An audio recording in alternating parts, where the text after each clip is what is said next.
2020 সালের একটি খুনের চেষ্টার মামলায় বাবা ও ছেলেকে সাজা ঘোষণা করল চুঁচুড়া আদালত। আদালত সূত্রে জানা যায়, 5ই মে 2020 সালে হুগলির মগরা থানায় মগরার নিবাসী প্রবীর কুমার ঘোষ তার জ্যাঠাতো ভাই মদন ঘোষ ও তার পিতা রাজকুমার ঘোষের বিরুদ্ধে একটি লিখিত অভিযোগ জমা করে। তার অভিযোগ ছিল, তার জ্যাঠা রাজকুমার ঘোষ, জ্যাঠাতো ভাই মদন ঘোষ সহ দুইজন মিলে মদ্যপ অবস্থায় তার উপর হেসো ও দাও দিয়ে প্রাণহানির আক্রমণ করে। আসুন দেখে নেব সেই ঘটনা। আপনারা দেখছেন নিউজ নদিয়া এক্সপ্রেস। চ্যানেলটিকে সাবস্ক্রাইব, লাইক, শেয়ার এবং ফেসবুক পেজটি ফলো করুন। আর দেখুন নিউজ নদিয়া এক্সপ্রেস।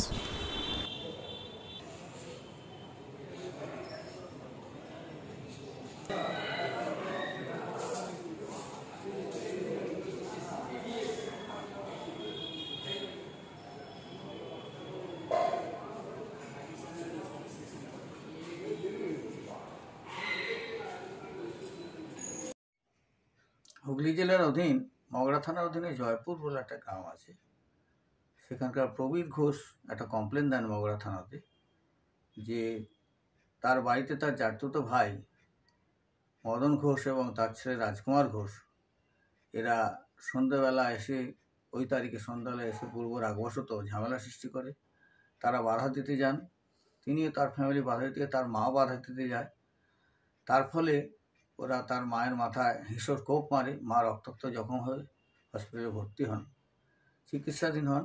এরপরে এফআইআরটা মগরা থানা তদন্ত হয়। তদন্তর পর সেই মোকদ্দমাতে এখানে তদন্তকারী অফিসার ওই ঘটনায় চার্জশিট দাখিল করেন এবং চার্জশিট দাখিল করার পর 2020 সালে মোকদ্দমা সাক্ষী সাবদ হয়। সাক্ষী সাবদ অন্তে গত ইংরেজি 10/7/2024 তারিখে প্রথম অ্যাডিশনাল সেশন জাজ মিস্টার সঞ্জয় শর্মা তিনি তাদের দোষী সাব্যস্ত করেন।